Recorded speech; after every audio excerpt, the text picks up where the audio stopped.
Okay. Jagannath, how are you? I'm fine. Good. Better. No fever now? No. Oh, that's nice. That's nice. Oh, it's live, sir. So I think we are live. We can. Oh, Yes. Okay. So, good morning, everyone. Good morning to our dignitary today, to our resource person, to Professor Ram Singh from Department of Economics, my colleagues, Dr. Nirmalya Samantha from Department of English, and Mr. Jagannath Chaudhary, the program director of this 2-week refresher course in political science on laws, democracy, and institutions. We today have an interactive session with Professor Ram Singh on the broad theme, beliefs and functions of institutions in law. Professor Ram Singh gave his kind consent amidst this COVID crisis. He gave his kind consent to be with us and speak on this theme. Before I invite Professor Ram Singh to deliver his talk and have an engagement with you over the next 60 to 80 minutes, I would like to give a brief about him. So Ram Singh is in Department of Economics, Delhi School of Economics, University of Delhi. He has completed his postdoctorate from Harvard University. Professor Singh was also a visiting professor at Brown University, Department of Economics, Providence, USA, Commonwealth Fellow at London School of Economics, Department of Economics, and a visiting associate professor at University of Hamburg, Institute of Law and Economics, Germany. He was also an Erasmus Scholar at K University, Faculty of Business and Economics, Belgium. His research areas are wide and they include contract theory, law and economics, public-private partnerships, infrastructure, property rights, law and economics in India. Professor Singh is also a recipient of several prestigious fellowships and awards. To name a few: Commonwealth Fellowship in Economics, Erasmus Scholarship in Economics, Ronald Coase Fellowship in Institutional Economics, Fulbright Scholar Research Fellowship in Economics. He has also co-edited a book, Existence and Efficiency in Equilibria, where when care is multidimensional, and infrastructure source of growth or bottleneck, in the Handbook of Dynamic Indian Economy. His articles have very obviously appeared in several national and international peer-reviewed journals. So again, we welcome you, sir, and we request you to kindly, address the audience with your reflection on the topic. Thank you, Dr. Shepra, for this very generous introduction. Also, my appreciation for your efforts and efforts of your colleagues, your principal, Dr. Agarwal, the college, for organizing this course, even in these trying times. So these are difficult times for all of us. We are directly or indirectly affected by the COVID crisis. But programs like this are healthy distraction from otherwise very disturbing thought process that one undergoes experiences. So now that we are here, so let's now spend next 40 minutes in discussing my views of legal institutions, law in general, legal institutions in particular, and also what I say by way of my views on the ongoing contemporary perspective on law. Those ideas, I think, will apply to larger set of institutions, be they formal institutions, be they informal institutions. They also apply to political institutions, institutions of market. More generally, I will argue towards the end of my talk, I will argue that the ideas I have, they also speak to the notion of power we have. Generally, when we think of power, we think of physical power in the sense of militaries have, but I will relate my ideas to the notion of political power, the notion of powerful leaders and not so powerful leaders. So during first 20 minutes to half an hour, I will lay out the framework I have in mind, and then I will derive its implications for democratic institutions, legal institutions, and also for leaders. So I have chosen this topic. It's not my forte. It's not a traditional economics topic. It is also not traditional law and economics topic. But I chose this topic because I knew that I will be speaking to a set of political scientists. Shipra, I take it that most of participants are from political science. Yes, sir. Yes, they are from political science and the allied disciplines. Allied disciplines. So I took it as an opportunity to share my views and to get your feedback when you give your feedback during question answer session. So please be critical. I don't expect you to be polite. You can be polite if you want, but you will be very welcome to give your frank criticisms of what I share by way of my ideas. So when we think of law and the way the concept note for this program is designed, so I saw several repeated mentions to legal reforms, legal changes to achieve some objectives that may be in the spirit of democracy, in the sense that they propagate popular will. At times, the governments are guided by some other considerations which are not widely shared. For example, a particular view on national security may not be shared by the society at large. But point is that that the concept notes talks about legal changes, desirability, undesirability, acceptable, unacceptable consequences of those legal changes. So when you frame issues like this, when you talk about legal changes and treat them desirable, undesirable, so at the back of your mind, you think that the legal changes brought about or that will be brought about, they will have material consequences. You feel that somebody, some people, or society in general will be respecting, will be obeying those laws. So that's the impression one will get whenever we talk about legal rules, legal changes. But history of legal rules making, the history of law, it's the law as a discipline and politics as a discipline, they are centuries, millennia old. And the history tells us that not all laws are obeyed by societies.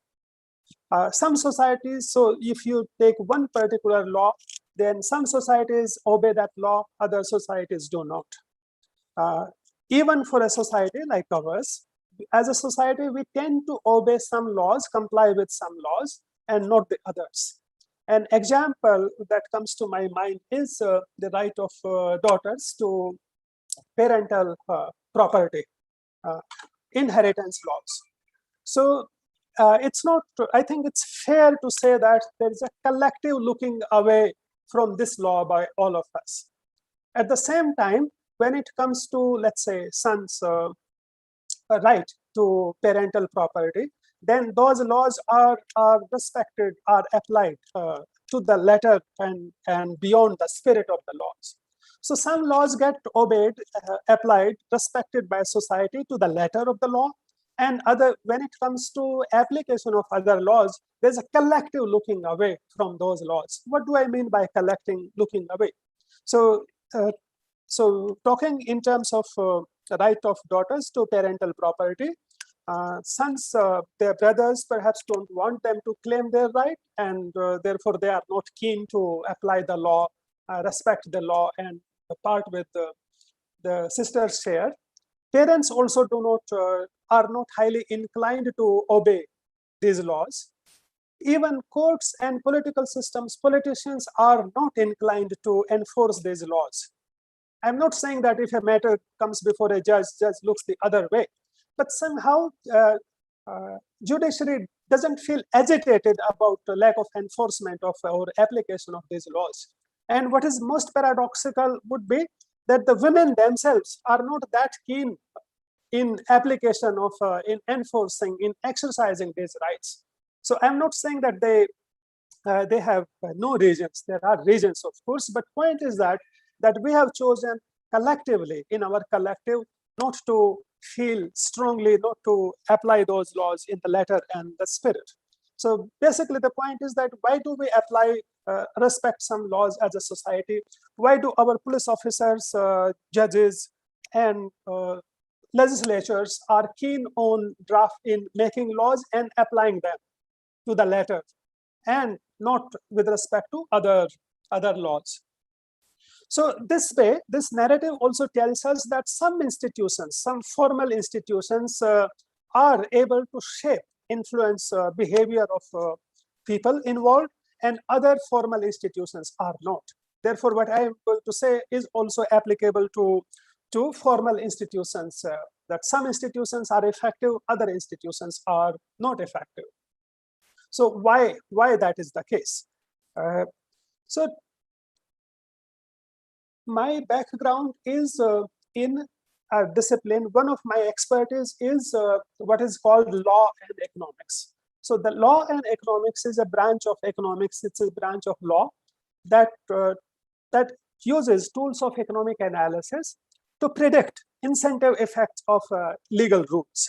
So basically, it asks the question: if you have a rule, what will be the incentives created by the law, the legal rule, for people affected by the rule?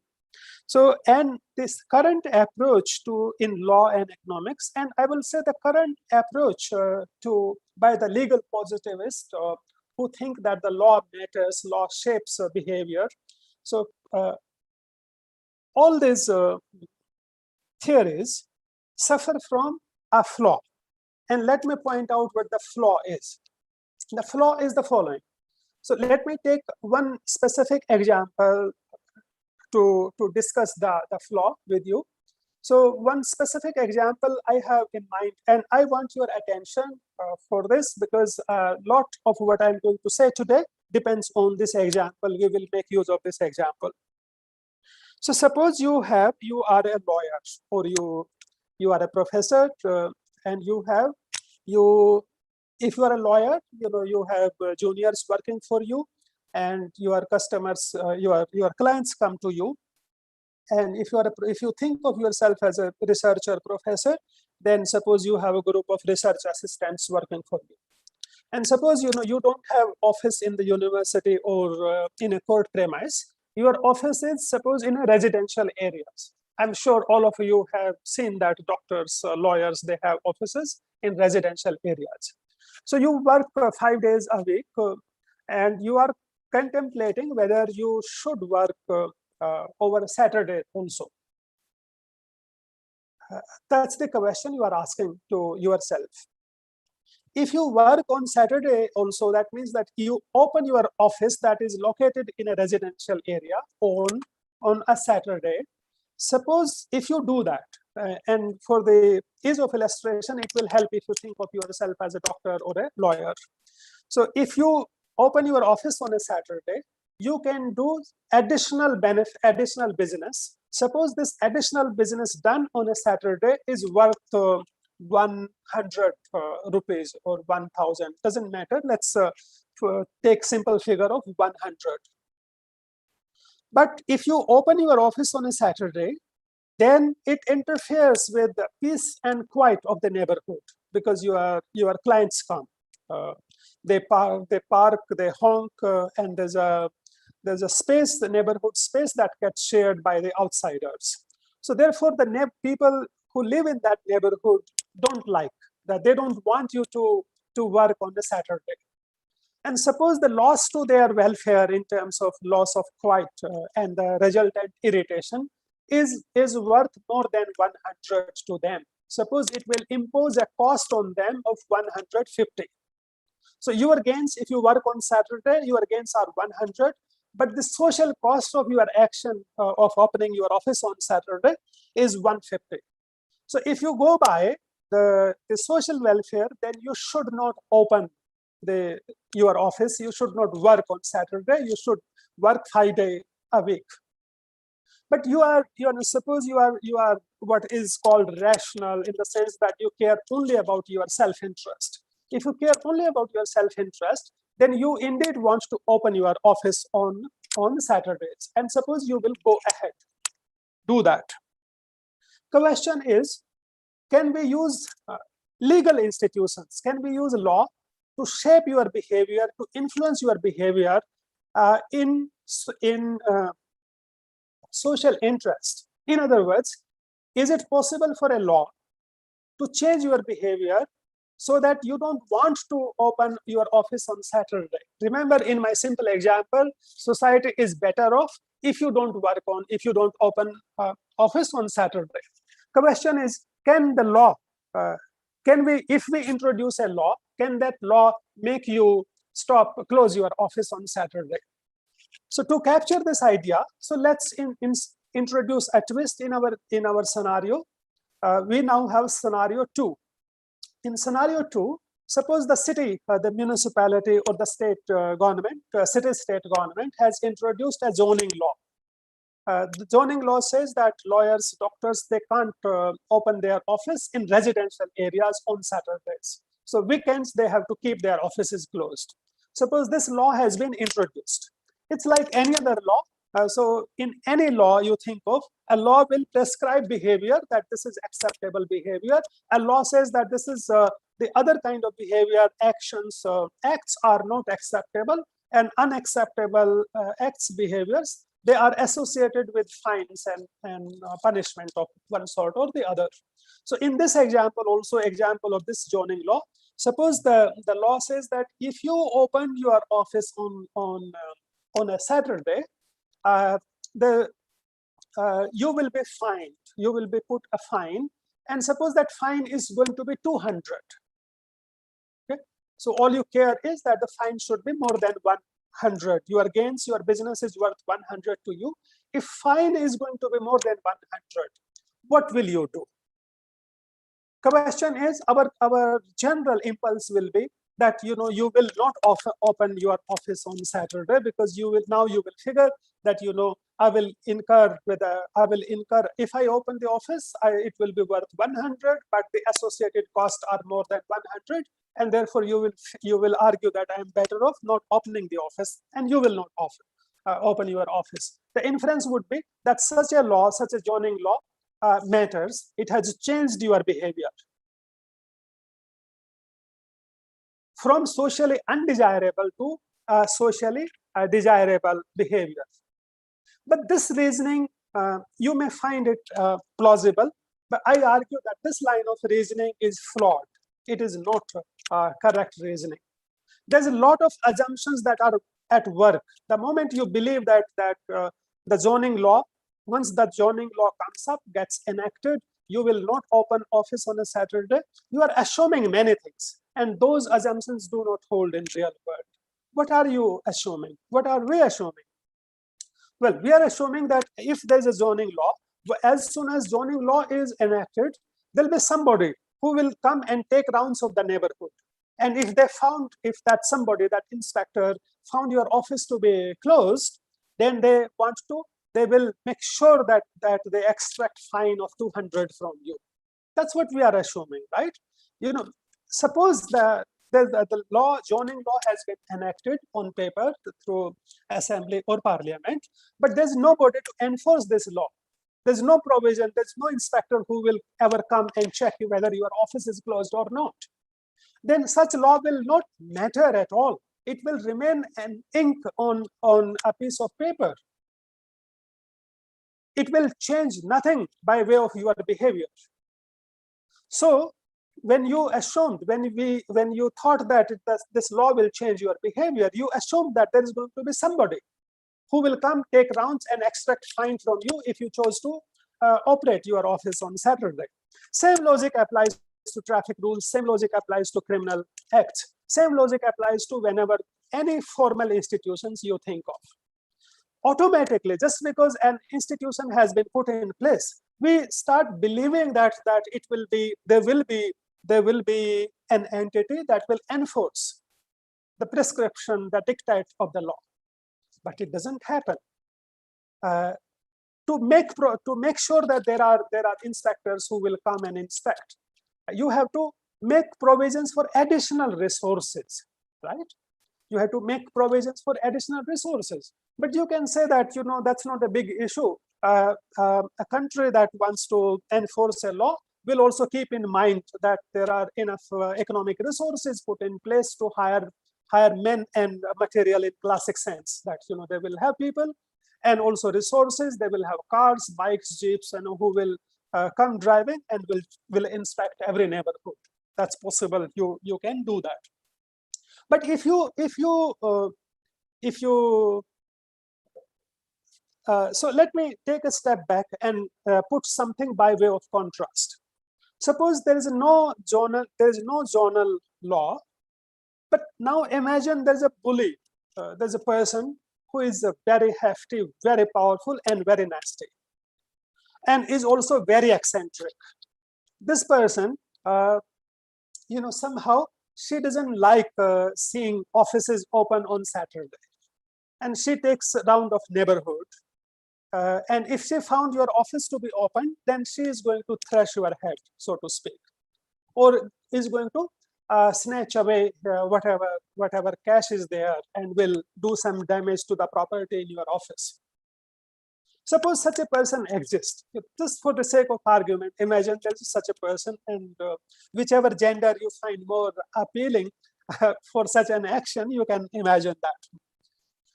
If there is such a person, that presence of such person will also guarantee that you don't open your office on Saturday, because the associated costs are way more than the gains. So again, you will choose not to open your office on a Saturday.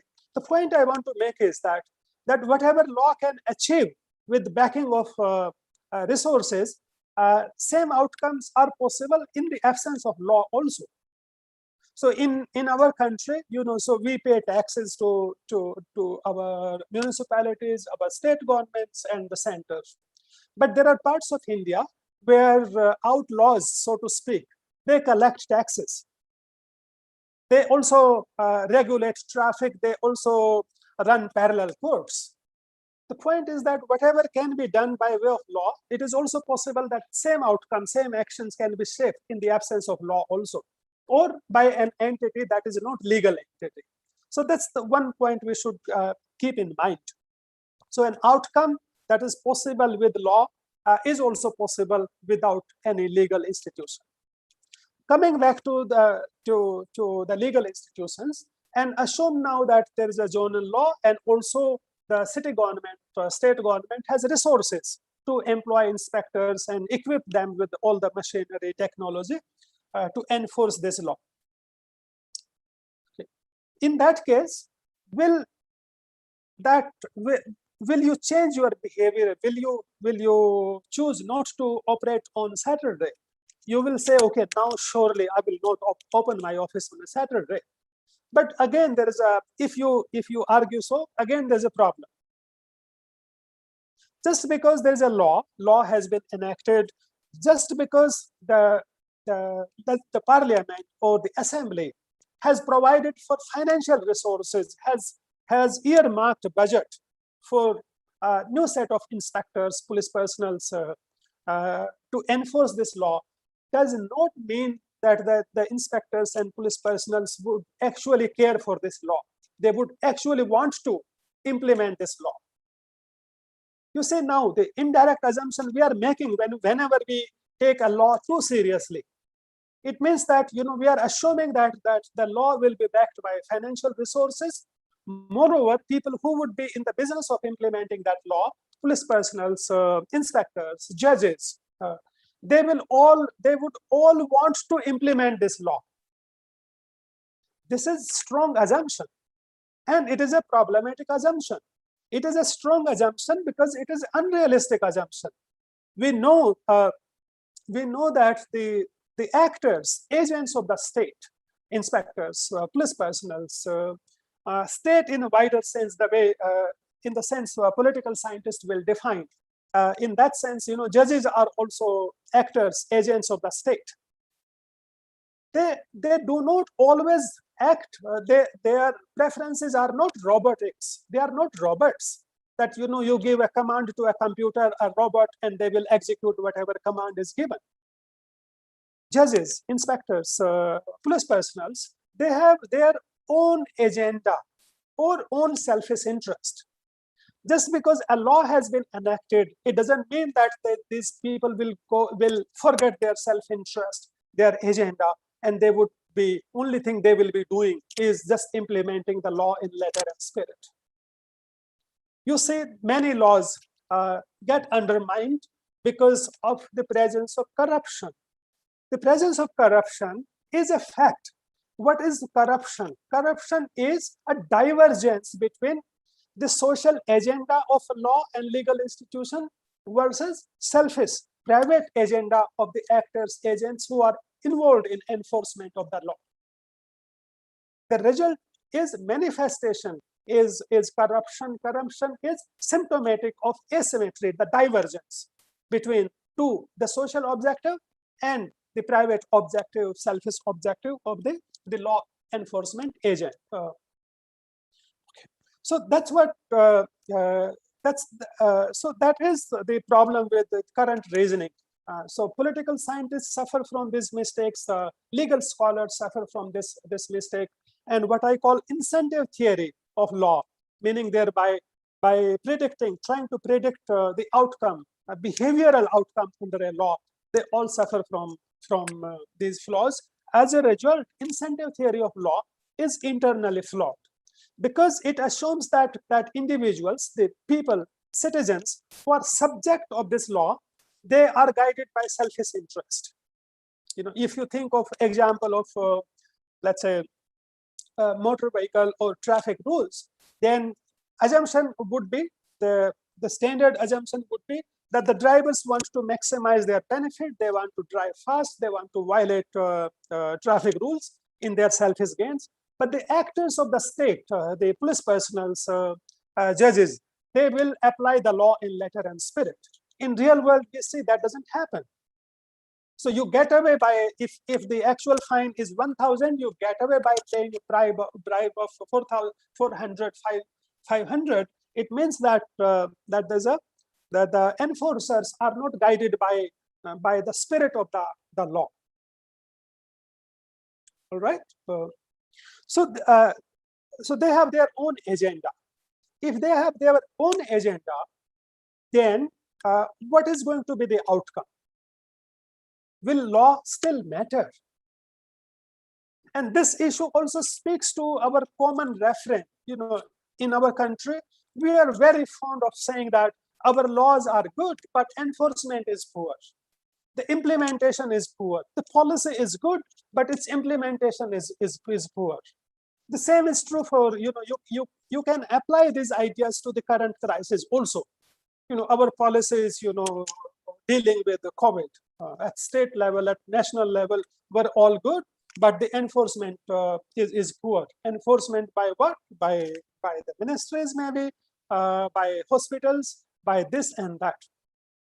But it's really, looking at a law, a policy, without factoring in selfish interest of the enforcement agents will always lead to what we call faulty implementation.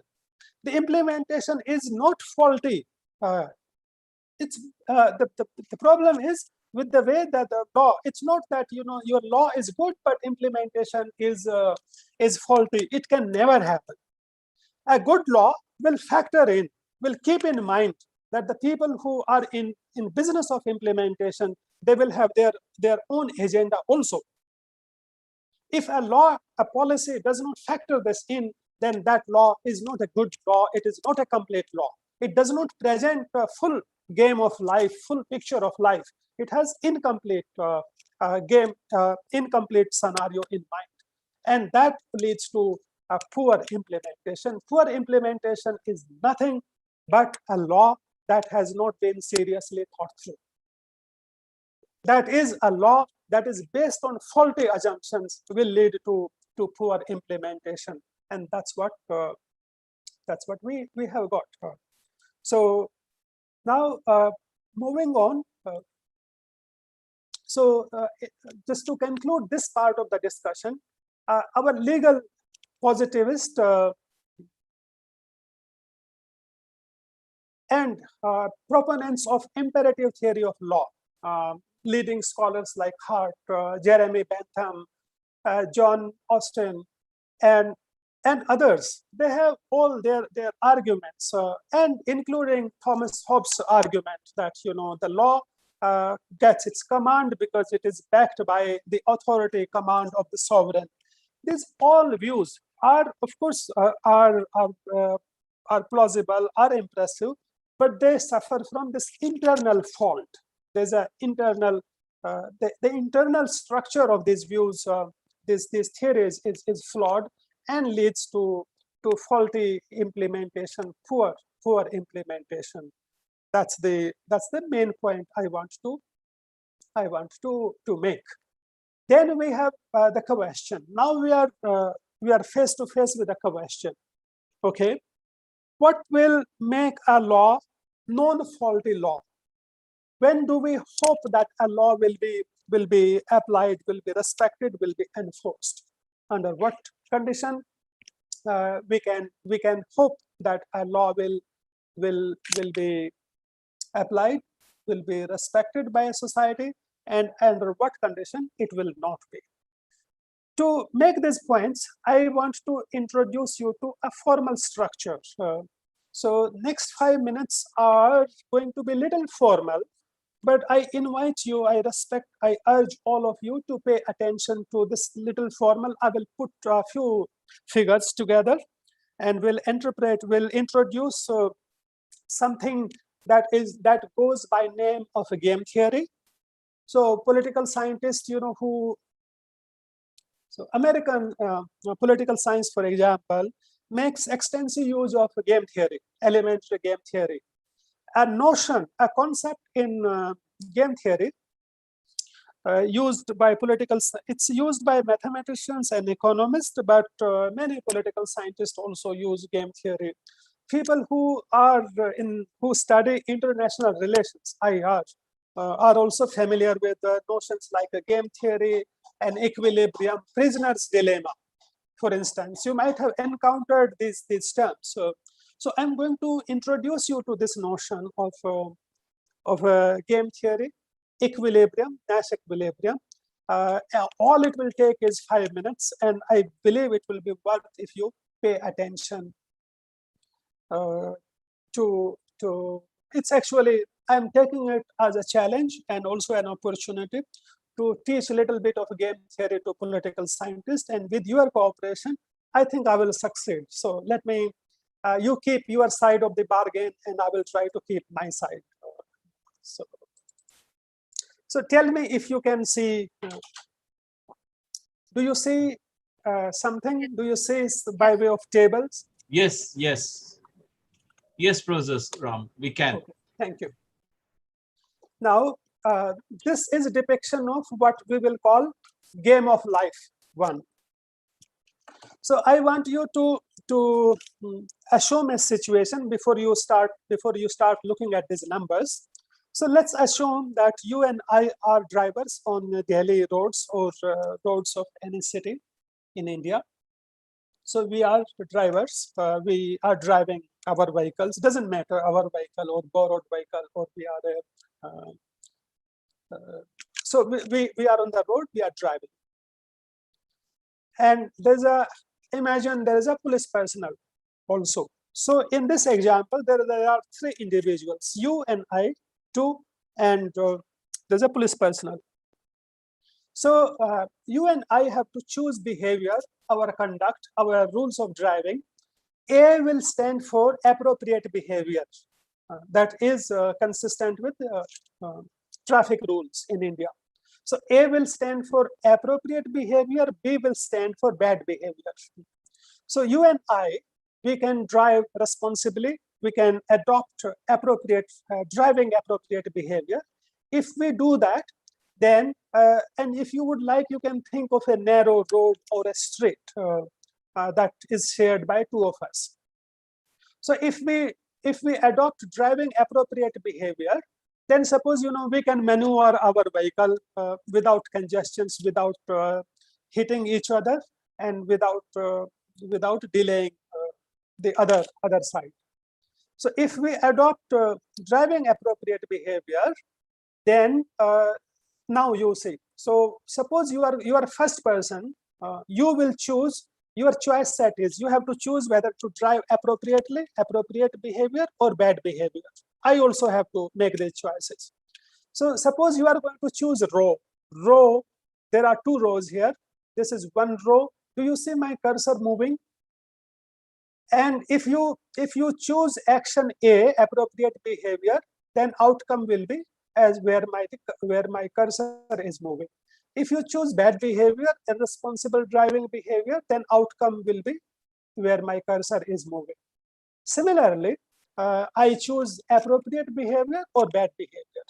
You would notice that in life or in any situation of institutions, any institution, legal, political institutions, or law, whenever you think of such situations, you will find that there is interdependence of behavior. Your behavior affects my welfare and vice versa. That is surely true of our behavior on the road. My responsible behavior is good for you. Your responsible behavior is good for me.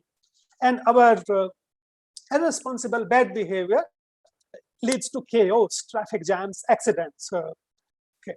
So that means that in driving situation, we affect each other's welfare by acting appropriately or behaving badly. And this logic applies in all situations of institutions. There is no situation of institutions, legal institutions, political institutions, where we do not have interdependence. My action effects have small, howsoever indirect, but they have bearing on your welfare and vice versa. In this example, coming back to our traffic example, suppose, so you and I have to choose A or B. Suppose you choose appropriate behavior and I also choose appropriate behavior. That means that you may have to slow down to accommodate my car. I may have to slow down to accommodate your car, but we will maneuver our vehicles and we will make it to our destination on time.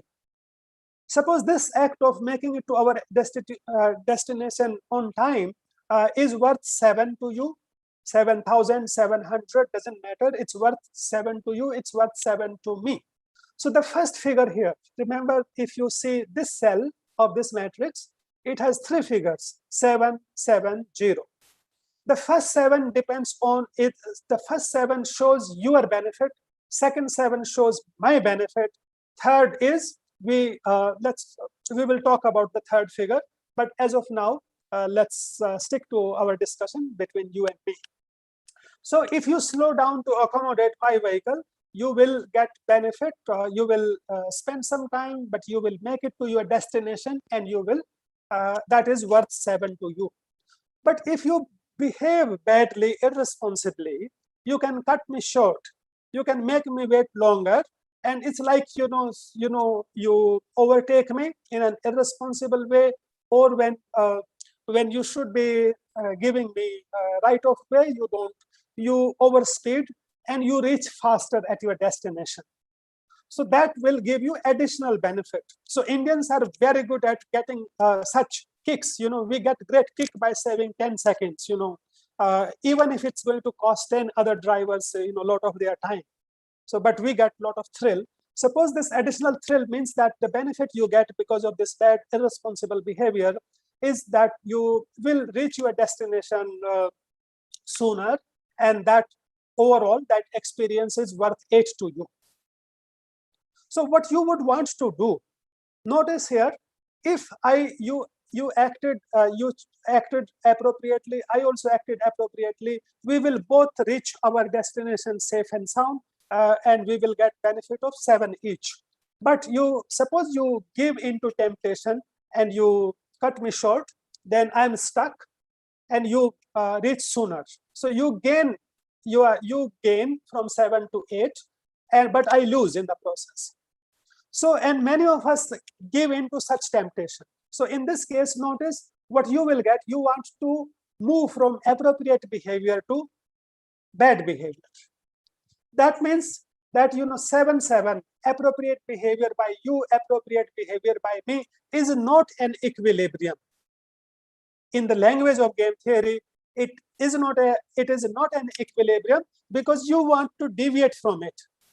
Actually, why to blame you? Same logic apply to me. If I move from appropriate behavior to bad behavior, my benefit also goes up from 7 to 8, but your benefit comes down from 7 to 1. So both of us will, so therefore, there is the situation of appropriate behavior. Appropriate behavior is not an equilibrium. In the theory, in the language terminology of game theory, it is not a Nash equilibrium. So a Nash equilibrium is a situation, an equilibrium is a situation from which we do not want to deviate. But here you want to deviate, I also want to deviate. Therefore, appropriate, responsible behavior is not a Nash equilibrium. Question now is, if we bring in traffic laws, can we change this situation of bad behavior into appropriate behavior? How do you achieve that? Suppose we amend our Motor Vehicle Act. It was amended 3 years ago, I think. So suppose we further amend it, and amendment would mean that we bring in more traffic police personnel. So let's now bring in traffic police in the picture. Traffic police has to, so you and I have to choose between A and B, as we have discussed. And suppose the traffic police has to choose in this matrix L or R. Notice here, you see L here, you see R here. So R is the right behavior on part of traffic police. If traffic police, for instance, the story in this example would be that the traffic police, if traffic police is around and you behave badly, you cut me short, you violate traffic rule, then you are imposed a fine of 2 rupees. Notice now, under bad behavior, your benefit was 8 because you saved some time. But if there's a police personnel, and the police person can take you to situation in matrix R, will impose a fine of 2 on you. That means that bad behavior now gives you net benefit of 6. Good behavior as before gives you benefit of 7, but now bad behavior gives you benefit of 6. Why 6? 8 minus 2 you pay as a fine. It would seem now that you would not want to behave badly because it will make you worse. There's a police personnel around who will make you pay the fine. Similarly, I will also think that, okay, it's not worth anymore to behave badly. Let me drive responsibly. But question is, will police personnel want to choose R, would want to enforce the law? Answer is no. Why answer is no? In this example, I admit it's a hypothetical situation, but it makes a point. If you assume that the enforcement of law requires some efforts on the part of police personnel, and it means that it causes disutility to police personnel. And if you are not convinced, then think of if you live in Delhi, Gurgaon, NCR region, or any other big city in India. You would have noticed one thing, that your waiting time on a red light is longer if that crossing is manned by a police personnel compared to if traffic signals was working. If traffic signal is working, you wait if you face red signal, but your waiting time is longer if the same crossing is managed by a traffic police personnel. Why is that? You say that because managing traffic efficiently is costly, is painful, is discomforting experience for police personnel. So what they do is they signal to one side of traffic that you keep it's go ahead for you, and then they go on the side, drink water, wait for 5-10 minutes, and re-emerge to signal to the other side that now you can. So as a result, the overall situation becomes worse. The overall travel time goes up, waiting time also goes up. So in such a situation, the traffic police does not want to implement the law as the law intends. So in this case, it is as if now we can read third figure here. In each cell, there is a third figure.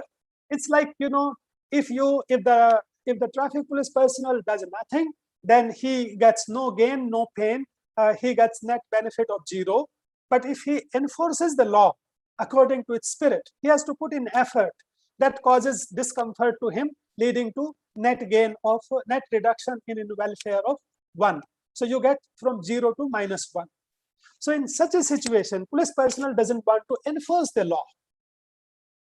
If you know that police personnel is not going to enforce the law, you have no reasons to respect the law. The point is that the law was intended to move the society from this situation to situation L situation to right situation, but it does not.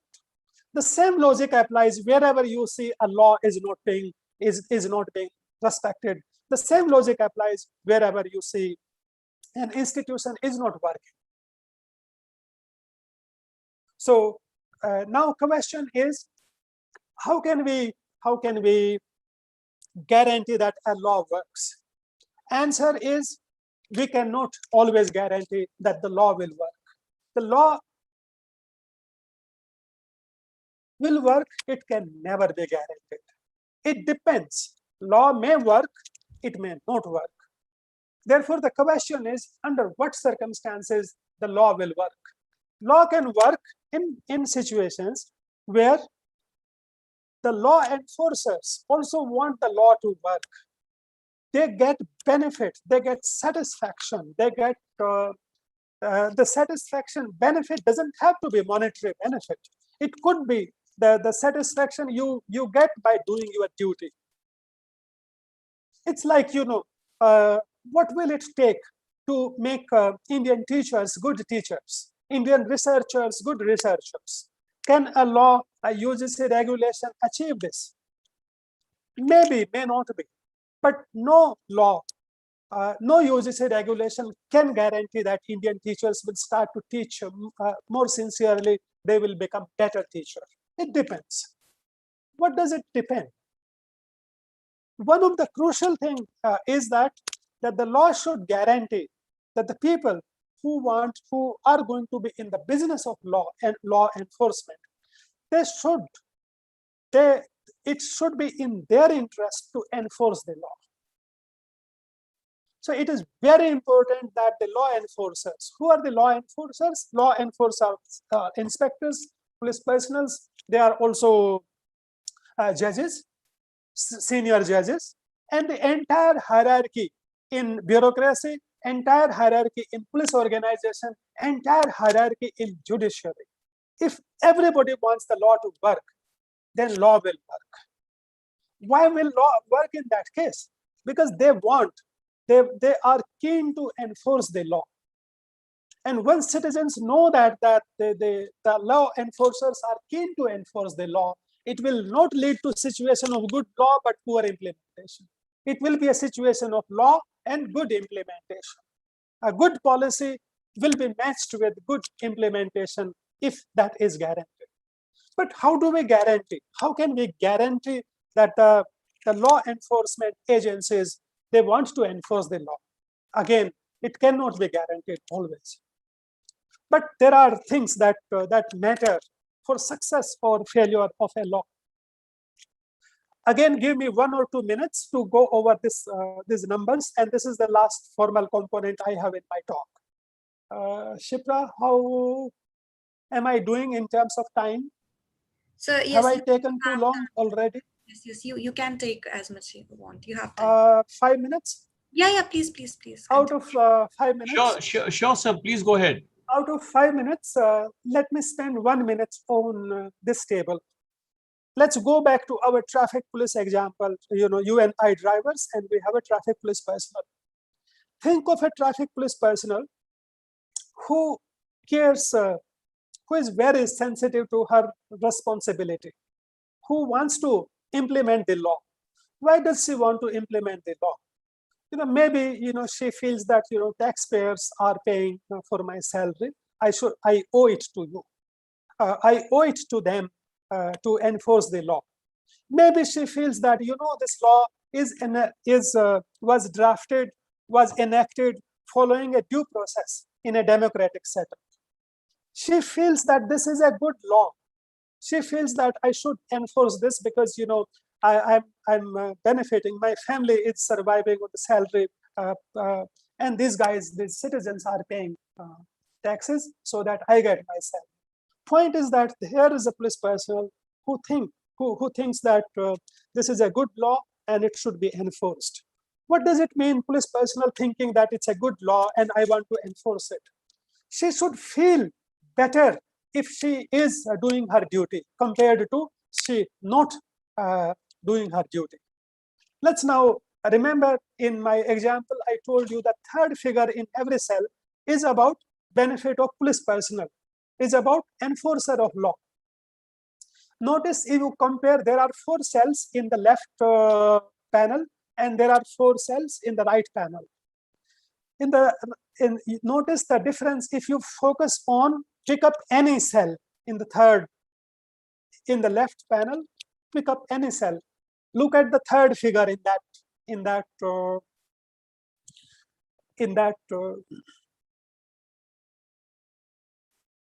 cell. First of all, look at the first cell. In the first cell, suppose the police personnel thinks like this, that, you know, if I am lax in my duty, I will get, I feel, you know, net benefit of 0.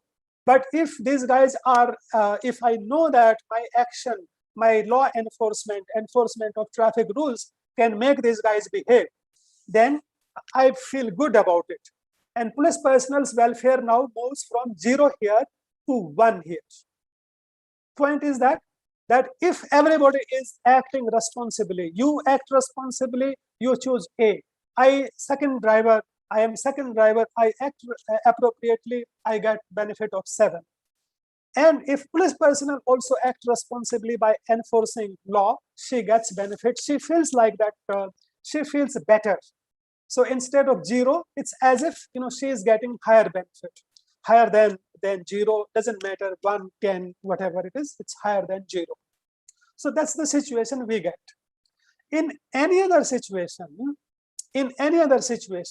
our police personnel thinks that, you know, if our police personnel has to figure, and she feels that, you know, as long as I'm enforcing law, I'm going to get benefit of 1.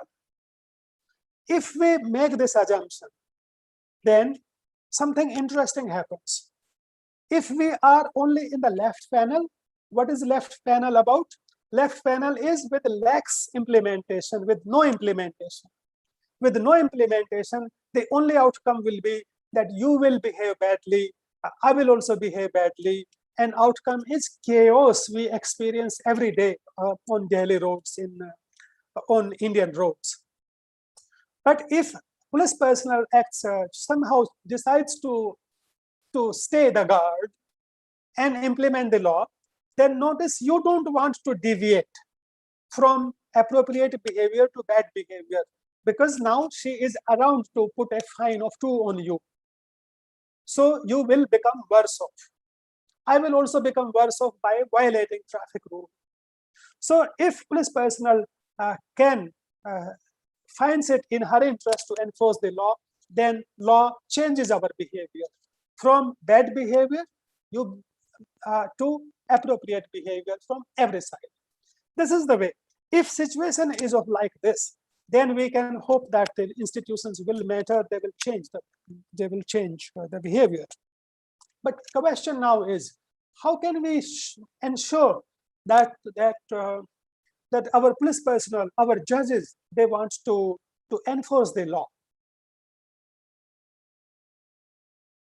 Several things have bearing on whether your police personnel, your judges want to enforce the law or not. One is that their own value system. You know, depending on your own value system, you know, you get same salary as your fellow teacher, but you put in different efforts in teaching. It will have no monetary benefits, but maybe it's your sense of uprightness, maybe the sense you get after, you know, the thrill you get after delivering a good lecture, where you leave your students mesmerized, interested in knowing more, that the kick you get, it's something that can make you teach better. Similarly, the kick that the thrill that an officer gets by implementation of law is something that will have bearing. But different individuals feel differently. Not everybody gets kicked from the same action. Therefore, this leads to the question, what kind of people should be chosen to implement the law? In other words, what kind of citizens should be joining government services? That's the question. Ideally, it should be people who are driven by motivation to contribute to the social good. They should join the public sector. And rest of us who care a lot more about money, private sector offers us ample opportunity to harness, to capitalize on our talent and knowledge. So that's one inference that emerges. But it also depends on the lawmaking process. You could be an upright teacher, upright researcher, very capable researcher, but if UGC comes out with a ridiculous regulation, you will have nothing but contempt. Similarly, if law seems bizarre to you, or the lawmaking process was not inclusive, and it's where the lawmaking processes are so important for its implementation.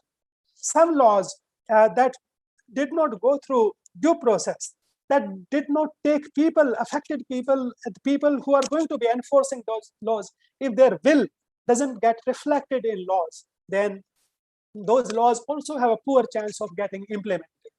They will be resisted, or they will not be enforced by the enforcement agents.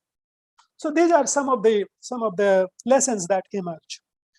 Then finally, 2 minutes, I want to talk about the notion of power and power of political leaders and power of military, actually, any notion of power, any notion of hard political power, military power, or soft power you and I enjoy in our circles. So any notion of power is based on beliefs. And what are beliefs? Here also, remember, you and I will behave responsibly on road if we believe that there is if we violate traffic rules, there'll be somebody to penalize us. You would know, if you drive on a road frequently, you know where CCTV cameras are installed, or you know where they are more likely to be installed. You also know where traffic police is going to be monitoring your speed. They don't monitor your speed every day, but you know they are likely to be there. You behave responsibly on those road stretches and not others. The point is that the belief matters so much, because we can't see CCTV cameras everywhere. We don't see police personnel everywhere. We don't have bureaucrats and judges watching our behavior everywhere. The beliefs are so important for functioning of laws, legal institutions, and political institutions. If we believe that there is going to be somebody to enforce the laws, then we will have incentive to obey, to comply with those laws, those rules. But why would enforcement agents, judges want to enforce the law? Beliefs are important for them also. They will be serious about implementation of law if they feel that, if they are serious about implementation of law, they believe that either they are superior or somebody in society will bring it to notice of somebody in the society who will penalize them. The entire structure of power, the entire functioning of law, legal institutions, political power is based on this dynamics. You can call belief, you can call it fear. That makes people, bureaucrats, citizens act in different ways. One set of, and here, somehow for some interesting, intriguing reasons, different people can lead to different beliefs. Different political leaders can generate different beliefs about what they will do and what they will not. You would notice that, whether you think of office in your organization, in your college, in your university, in your municipality, in the state government, the central government, the leaders are important about beliefs, about what will get enforced, what will not get enforced. So somehow, the point I want to make is that different individuals have different abilities to generate different beliefs about what will be implemented and what will not. Otherwise, you notice, think of any state government. Just because a chief minister has changed, there is no reason to believe that bureaucrats will behave differently. The state police will behave differently. After all, they could choose. All police personnel, all bureaucrats could choose to act in the way they were acting under the previous chief minister. In that case, nothing will change. Bureaucrats don't change their behavior, their beliefs, police don't, and as a result, citizens will also not. But in many cases, we see that one change of a political leader changes the beliefs. So bureaucrats, police personnel, and citizens, they all start behaving differently. Laws that were not implemented earlier start getting implemented, and vice versa. And this happens through beliefs. So that is the power of belief. So unaddressed questions are what makes people have different beliefs associated with different leaders. So this is an area that requires more research, more thinking by political scientists, by economists, by legal scholars, by economists, and everybody, actually, by philosophers. Before I conclude, I want to say that a lot of what I said is drawn from a book by Professor Kaushik Basu, Republic of Belief. I have presented my critique and supplemented what is there in the book, but this talk was drawn, a lot of the contents came from the book, and also leading economists and political scientists like Gary Becker, Ronald Coase, and several others, proponents of imperative theory of law, positive theory of law, Hobbes, David Hume. So David Hume and Hobbes, they actually present, both are talking about power and beliefs.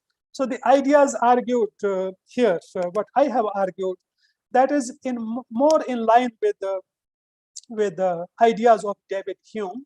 But just that, here I have presented a more formal picture and have used David Hume's ideas, and by way of implications, we have presented a critique of Hobbesian view that the law works because it is a command backed by sovereign. So it matters. People's perception about sovereign matters. The law does not work because it is a power. It has a power, a backing of a sovereign.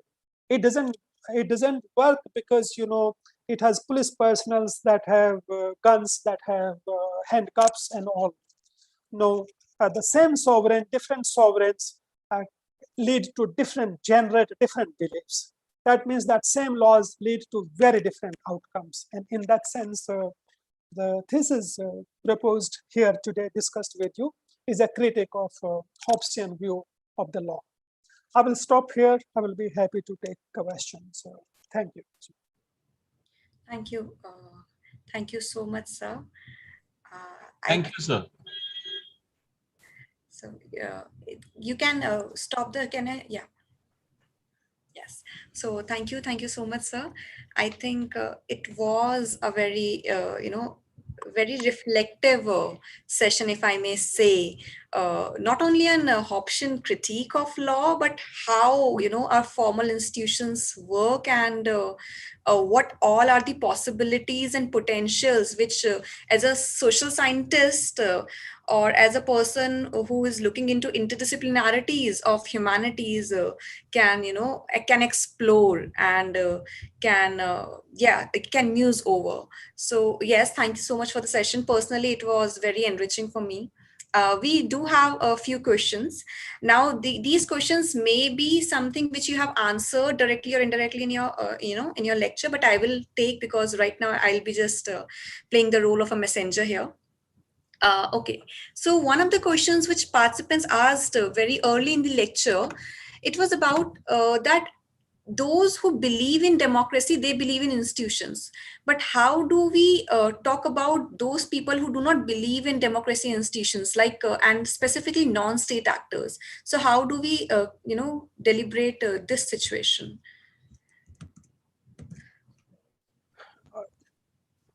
So I'm going to answer this important question based on my limited understanding of the issue here.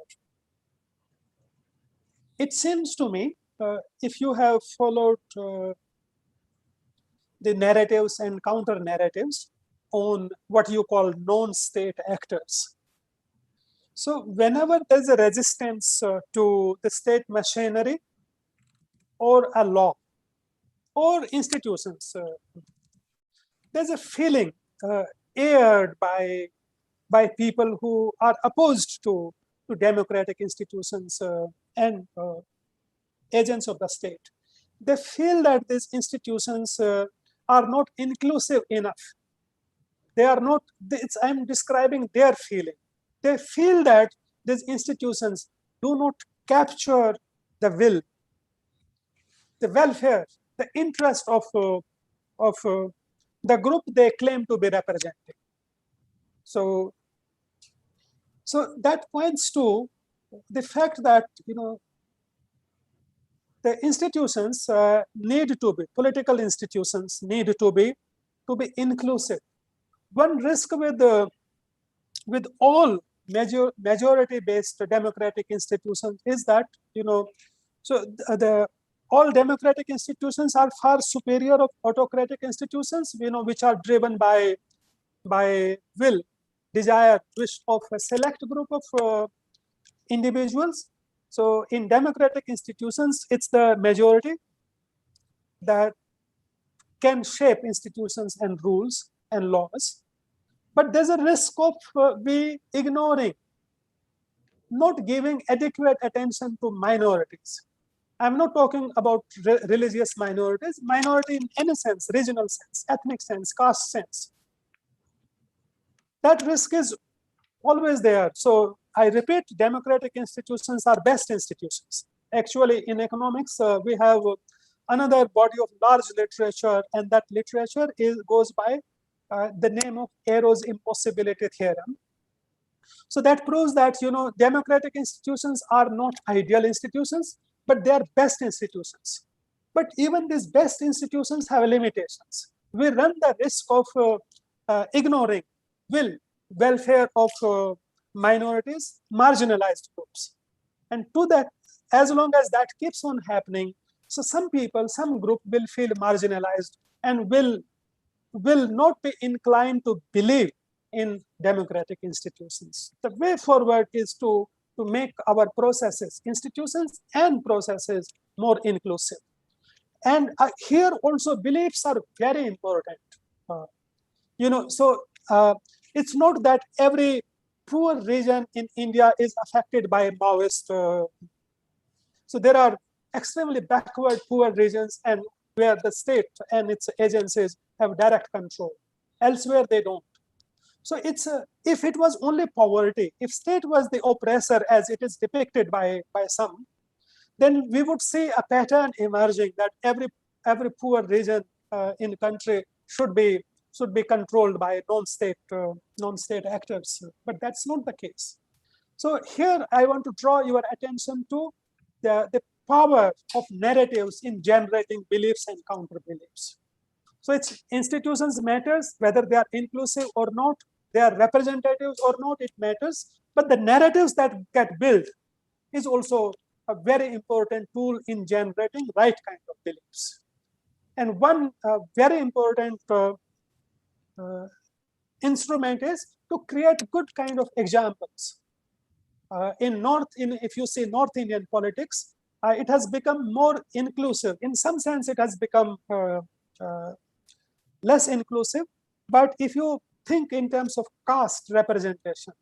So politics throughout India has become more inclusive, and it has become more inclusive through examples. You think of any North Indian state, and you would see, through some examples were very important in making some castes, some groups feel that we have stakes in the ruling dispensation. That also applies to people who don't believe in democratic institutions. Okay. That is my response. That's all. Next question. Yes, so I'm here clubbing two questions because they're kind of overlapping. So one participant is asking that what exactly is the role of culture, or what is the cultural context when we define our understanding of gains and loss, and how does game theory in particular? Excuse me, the culture, race, and laws. I see. Okay, good. That's a very challenging but very interesting question, and I have views. So yes, please complete the question. Yes. So how does game theory work out in this case, and how does it affect the trajectory of law? And in relation to this question, there's also a kind of sort of comment that in cases when we talk about implementation or enforcement of law, can we use awakened social consciousness? Are we looking at awakened social consciousness when we're talking about implementation of law? Can we use that as a pressure on law enforcers? Okay, so there are three questions here, maybe more. One relates to the culture, race, and game theory, and the second was the third one is social consciousness. And was there something more? No, right now. All right. So these are the terms that capture essence of these questions. So what is the role of culture and race in making a society rule of the law society or not, or a chaotic society? Here is something I want you to listen carefully. I don't expect you to agree with me. It will be nice if you don't agree with me. I think a lot of it, goes by name of culture and race, is actually something else. It's a belief. Let me give an example. So most of us have, I take it, most of us have had opportunity to visit a foreign country, we have been abroad, or you will be going abroad at some point. You will notice that, doesn't matter which airline you travel by, you will notice that, as think of Delhi airport, any airport, you watch your behavior, your own behavior and behavior of fellow passengers on Delhi airport, at custom points, while boarding the flight, during the flight, use of washrooms, and when you land there in a foreign country, especially if it is a Western country, a European country, or American country. Similarly, when you take India-bound flight, you will notice very striking differences in your behavior of fellow passengers. So as you board a flight from a Western country, American country, everything, your use of everything, you come across very responsible person. While boarding the flight, using washrooms at the airport on flight. But something strange happens when you land at Delhi or at an Indian airport. People who were obeying queues, lines religiously, something happens to them. They start, falling over one another to reach the custom point ahead of you. How much time you will, and it's very strange. You say, most of us have checked in when we board an international flight. It means that you have to, even if you rush, even if you are first to make it to the custom point, you have to wait at the luggage belt, where you have to pick up your luggage. But still we fall over one another. We can't, deboard a plane in a civilized way. But we are very responsible when boarding a flight, let's say an airport in New York or Germany or London Heathrow. Similarly, you will see everything starts getting worse, getting Indian, so to speak. But is it Indian culture? Where same set of people behave very differently. Is it Indian culture? If it was culture, then we should be behaving in same tidy or untidy way at Delhi and also at Heathrow Airport. But we don't. It's not culture. You can call it mischief, but it is a belief. It is belief that if you use something in an irresponsible way, you will get caught and penalized. At Heathrow Airport, it is same belief that you can misbehave and get away with it. That makes us act in a less responsible way at Delhi Airport, at an Indian airport. Nothing could be more striking than this. It's the belief about what the law enforcement agency will do that makes you change your behavior. Just like our belief about traffic police personnel makes us responsible road user and irresponsible road user. It's same thing. If anything, one thing that surprises me immensely about Indians, about us, is that when we look at models of economic analysis, mainstream economics, its models have originated, its analytical framework has originated in the West. But who behave perfectly according to predictions of those models? These are not Americans, Germans, or British. These are Indians. You give them incentives, they become very responsible citizens. You don't give them, you give them opposite kind of incentives, and we see what we see. So some of this is belief, and how come we can change beliefs and thereby make Indians come across as a responsible, civilized set of individuals. It's our belief about the people who are in business of law enforcement, and then we go to the debate we discussed. That will depend on what kind of people join public services, whether law is representative or not, it is inclusive or not, lawmaking processes, all that becomes important. But there's one more thing that in my view has affected our beliefs, our set of beliefs. And during last 1 week, last 1 week has been extremely distressful for all of us, for me also. And I have wondered, the crisis we are in. So everybody is to be blamed for governments, but also individuals. We have been hoarding medicines that are used, that can be used only if somebody gets hospitalized. We have been hoarding oxygens. Why are we doing that? Isn't it irresponsible? It's not charitable. But question is, why are we doing that? I think it's the belief that should we somebody I or somebody in the family need hospitalization, hospitals will run out of these medicines, hospitals will run out of oxygens, and government will not be around to supply this. It's this belief that has made the people hoard. I'm not defending hoarding, but I think this offers this belief, provides some justification, some rationale behind the otherwise irresponsible behavior by many Indians in this hour of crisis. So I think it's not innately. At times, I also have wondered whether there's something fundamentally wrong with our genetic makeup. No, it's not. It's beliefs, and the beliefs can be changed by legal institutions, political institutions, by making them inclusive, and if our law enforcement agents come across as responsible law enforcement agents. And beliefs can also be changed if we provide enough of public goods.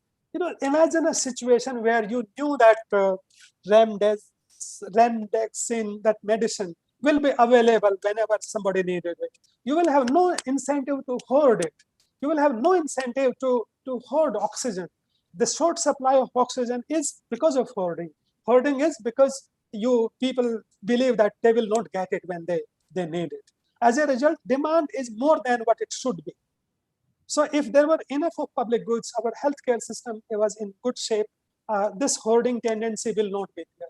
We will behave very differently. I think there are ways to make our society look more responsible. Remember, I think 90% of people in any society, they respond to law enforcement agencies, they respond to legal processes, they respond to availability of public goods. Yes. So, and what was the other point? Social consciousness. And here you see, social consciousness is not exogenously given. It's not something that you are born with. Your social consciousness somehow appears at New York Heathrow airports. It disappears at Delhi, Mumbai airports. Your social consciousness appears vis-a-vis paracetamol, but it disappears vis-a-vis oxygen and remdesivir.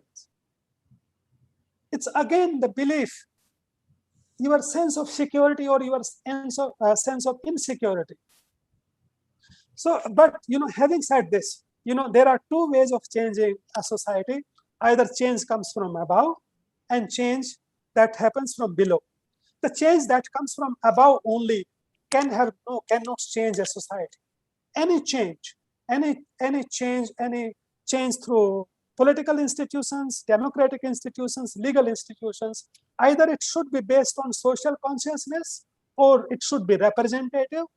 Those changes have chance only if they are inclusive, they are representative. That's one way of changing a society from above, changing our norms. Remember, our norms culture, it's an outcome of many things. It's outcome of what we are taught by our parents in our schools, but also our response to what is available, what is penalized, and what gets rewarded. So culture, in my view, there's no such a thing as a culture. Culture can change in relatively short span of time also. Similarly, what comes across as social consciousness, a part of it is innate. Some of us are born nice people. We remain nice people for the most part. And some are born not so nice people. And I think it's a hard fact. We remain not so nice people. But 95% of us respond to situations. I think so we respond to, and therefore the social consciousness can also be nurtured. It runs both way. If we are socially conscious, we can support good institutions, inclusive institutions, but social consciousness can also be strengthened, can also be nurtured. So it's causation runs in both directions. That's my response. Shipra, may I ask something to sir? I was inviting actually, Dr. Samantha now to, to have his reflections on the lecture. Firstly, Professor Ram, it has been fascinating listening to you talking at, a very interesting thing in a conjunction between jurisprudence on one side, society and its political sphere on the other side, and the economic interests of individuals and society. So your lecture was in the conjunction of all these three. And it's not very, it's a very challenging thing, and it's not very often that we listen to such a complex thing explained to us with such clarity. I was just wondering from some of the comments that you made right in the beginning about we not following, the inheritance laws and all. I presume society has always had laws in the sense that right from Solomon onwards, eye for an eye and a tooth for a tooth. At every point, society and its political dimensions have changed. Its economics has changed, and the laws have also changed. And when we talk about Hobbes, as you mentioned, that's middle of the 17th century when we, I think, get into this modern dynamics of the industrialized democratic society and the laws there. My question to you is, sir, do you think that some of our, older previous laws or understandings of things, the remnants of that, I mean, I'm a social scientist and I do literature, therefore, kind of creep into our subconscious. And even in a modern society, sometimes we are, kind of deeply entrenched in an older legal system. So we want though we know we have a democratic system of jurisprudence, but we'd be very happy if somebody is hung on the middle of the street, or somebody's punished, or we do a mob lynching, and we kind of justify it in our own ways, which means a remnant of a subconscious kind of connection with an older cultural system. And the question of culture here again becomes important, is kind of still flows into our modern society. And many of our behaviors and many of the things that beliefs that you're talking about are probably still rooted in those beliefs and in those remnants, and that's why we do what we do, or sometimes what we don't do. So the clash between this modern understanding and the modern demand of a modern society, with a psychological subconscious which may be rooted somewhere else, I think creates some issues, some conflicts, and some complexes. If you could just comment on that, sir. Dr. Nirmala, uh, this is uh, this is something I have not thought. The points you have made, these are something they have given me material to think more on these important but related points. Uh, so I would like to think more, and maybe next time we interact, I would have more to say. But let me respond by making three observations. One is, I completely agree with your reading of the situation. Some of what we see, our beliefs, our behaviors, are ramifications of what we inherited by way of colonial laws, pre-colonial laws, and also the feared misbeliefs that was fed to our Indian mindset. One caste against other, one religion against the other. So we are still living, experiencing ramifications of that. And in our case, in our case, what makes things complicated is that we are extremely diverse society. Extremely diverse, regional diversity, ethnic diversity, linguistic diversity, caste-based diversity. It's hard to match. I don't think there's any other society that can match our diversity. And in diverse society, such misbeliefs have tendency to thrive. For one, they have roots. Roots come from, as you pointed out, through old archaic laws, that some of which were designed, guided by mischievous considerations to divide, right? And also mischiefs have played important role in Indian history. What we have done is that we are still driven by what I call statistical discrimination. What we tend to do is we pay more attention to one bad example coming from a caste or religion, and forget 10 good examples, counter examples coming from that caste, that religion. And what we do is we make the whole thing very dangerous by relating individuals with caste or religion. What is true about what is true about me, let's say bad conduct from my side, gets attributed to my caste, my religion. And we have somehow strangely come to believe, well, all societies, I think, were believer in what is called group punishment or group morality.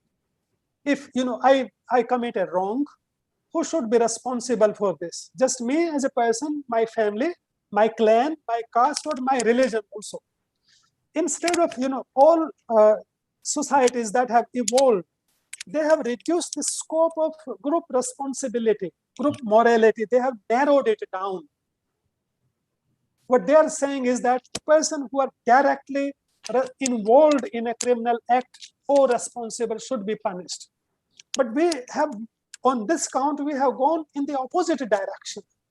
We are saying that that person who committed wrong should be punished, but also the ambit of responsibility has been expanded to families, to extended families, to clan, to caste, and in some cases to the religion. So that's something very unfortunate. I share your concern. I feel extremely alarmed, but I still don't have a good sense, how to encounter this.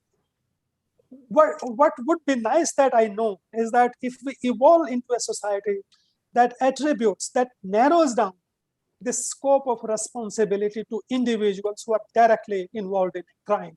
If we come to become a society where we look at criminal versus the entire society, not groups, caste or religion versus rest of the society.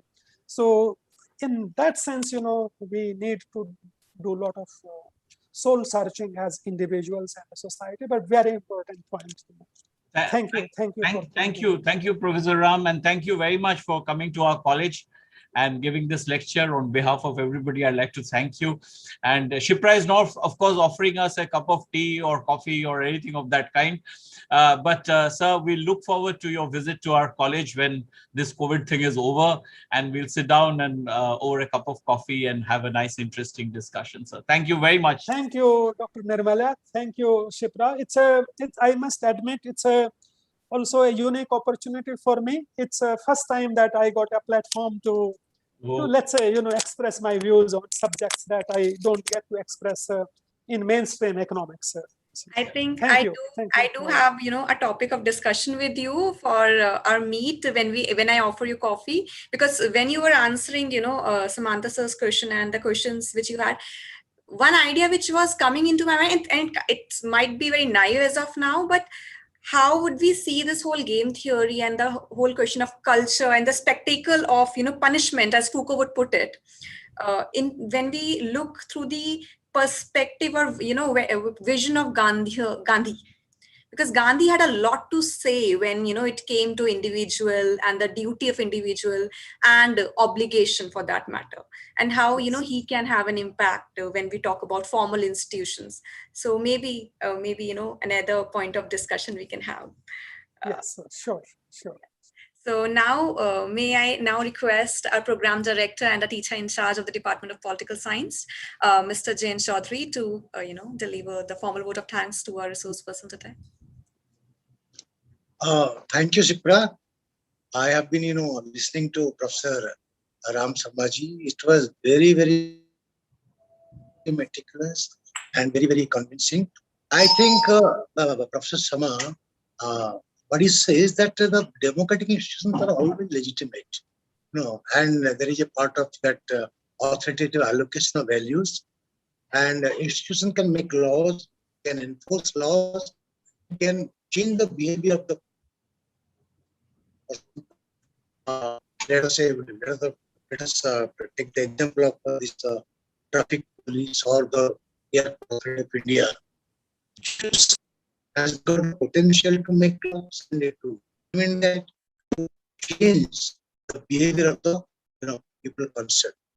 And nobody can say that either you believe in democratic institutions or not, but may it be autocratic or may it be democratic institution, all are legitimate, and they can frame law, they can also implement laws. So I totally agree what Professor Ram Sharmaji says, and notwithstanding few queries like Professor Samantha said, or our participants asked, but it has been a very, very fruitful discussion, and I totally agree with Professor Ram Sharmaji, and I thank our organizers like Prajita, Chipra, and our technical members like Vipin and Nikhil, and this is a very wonderful team, and it's working in a very fine tuning, and I hope at the end of these 2 weeks refresher course we'll gather a lot of interesting things and we'll carry on. And I thank the participant that they value our course and join, and you have to be very much attentive and very much punctual, so that our objective of imparting knowledge to one and all shall be complete. Thank you very much once again. Thank you so much, Professor. Dr. Jagannath. I would, before we end this session, I would again would like to thank Dr. Samantha for joining us today. He was very, very keen on listening to you, Professor Singh, and I'm personally very happy that he joined and he contributed his idea to this whole lecture. And on behalf of Dr. Prajita Mazumdar, she couldn't join because of a personal reason. On behalf of Dr. Prajita Mazumdar, convener of this program, and everyone in the team, thank you so much once again for joining with us. And we really hope to continue this association together. Thank you. It was pleasure and honor, Shipra. Thank you. Thank you, Professor Ram. Thank you. Thank you for having me. Yeah. Have a very good day.